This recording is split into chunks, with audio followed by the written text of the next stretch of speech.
Last Monday, a small wooden boat washed up on a beach in northwest Japan. The Coast Guard found 8 bodies on it. There were clues that it came from North Korea, including life jackets with Korean lettering and North Korean cigarettes on board. This wasn't the first incident. In fact, North Korean boats have been washing up on Japan's coast since 2013, and the number of ships has risen since then. At least 4 of these so-called ghost ships washed up on Japanese beaches just last month. These mysterious deaths were reported internationally.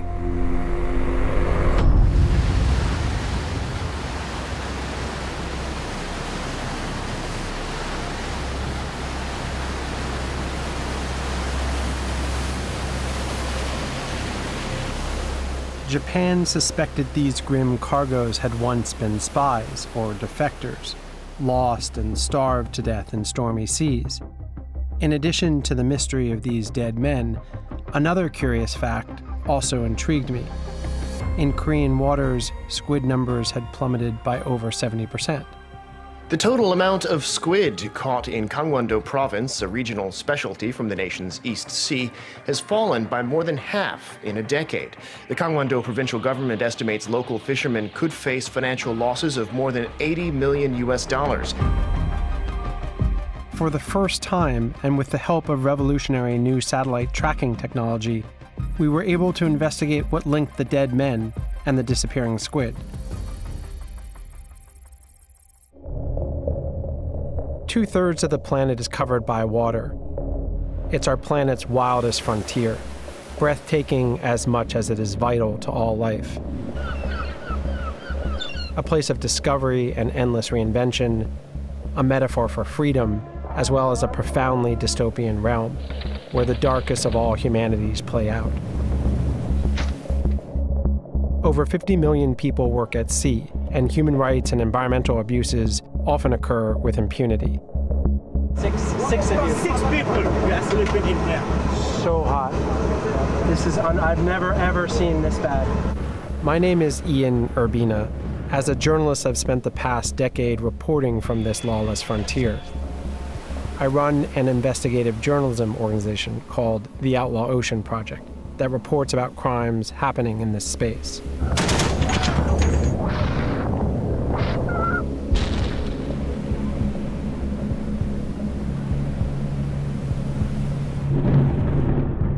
This is the Outlaw Ocean.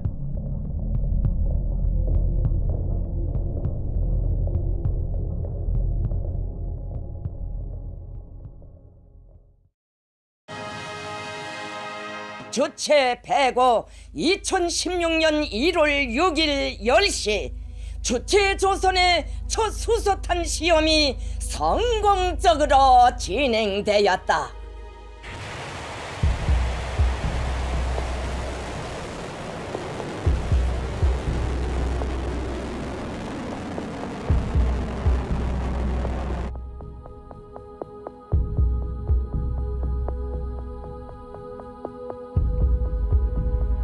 After sanctions, the North Korean currency collapsed, and the North Korean leader turned to fishing to generate export revenue and stave off famine. Soldiers were forced to become fishermen overnight to bolster the effort. Many thought that the dead who washed ashore in Japan weren't defectors at all, but seafarers desperate to catch food, poorly trained, navigating ill-equipped boats, straying too far in the high seas. Fuel had run short, engines had stalled, a storm had finished them off. All North Korean stories are hard to investigate. Gaining access is difficult. It's harder still if it involves its unclaimed corpses washed up on foreign shores. As recently as about 5 years ago, we really had essentially no idea who was fishing where in the world's oceans. I partnered with Global Fishing Watch, a new NGO that's become a game changer. We'd like to identify where vessels are turning off their transponders, or it's called going dark. For us, when a vessel goes dark, it raises suspicion. It's a clue that something might be up on the water. But we don't know because we can't see it. That is all changing now with this new satellite technology. What you can do is you can combine the GPS positions with the images to see how many vessels out there are not broadcasting their locations.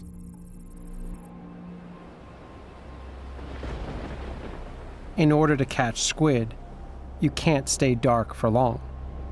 Squid vessels have really bright light in order to attract the squid to the surface. If they haven't got those lights on, they're not squid fishing, but when they do, they clearly are. So it's a double indicator. We can, one, detect them, and two, if they've got them on, we know that they're fishing. And we were able to teach the computer through machine learning to recognize the different fishing patterns that we needed to see. And what we discovered after looking over a year's worth of data is there was probably 1,000 vessels fishing illegally in North Korean waters in contravention to UN sanctions.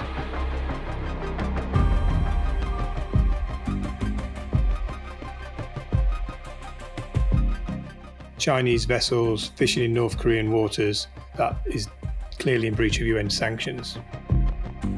And news reports captured the deadly consequences. North Korean boats, which are not as strong and well built as the Chinese boats, were displaced. They were pushed further out to sea, and we now know that these ghost boats probably originated from this displaced fishery in North Korea.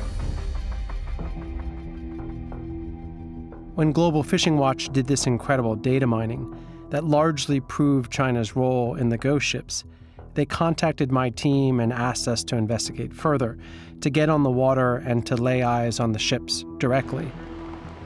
I went to South Korea with my videographer, Fabio Nascimento, and we also brought one of their data scientists, Jae-yoon Park.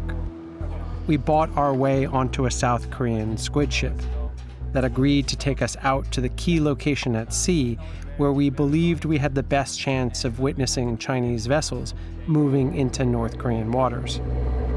We'll be there for 36 hours, probably not sleeping, probably a little bit miserable, depending on the sea conditions. Yeah, we can get as many Chinese vessels as possible and say hello.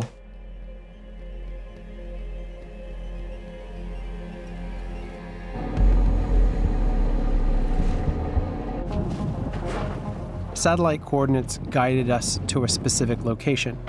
We now waited, and as it turns out, not for very long. The first line of vessels appeared, all Chinese, all squid vessels, in a single file. Come on, come on! Huh? There they are. Let me get my binoculars. I don't know what type of boat it is yet.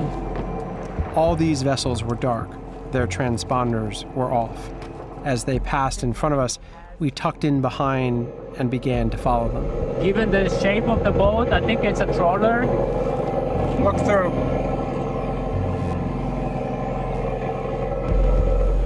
But they are really dark vessels. They don't appear on the monitoring. Only radar we can see some metal object moving. Okay, all right.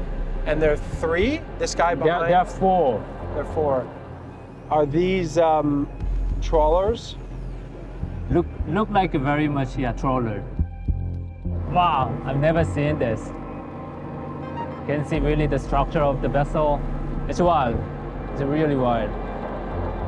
We were able to gather valuable evidence that they were all Chinese and that they were all squid vessels. We put up a drone to get a closer look and document further identifying details.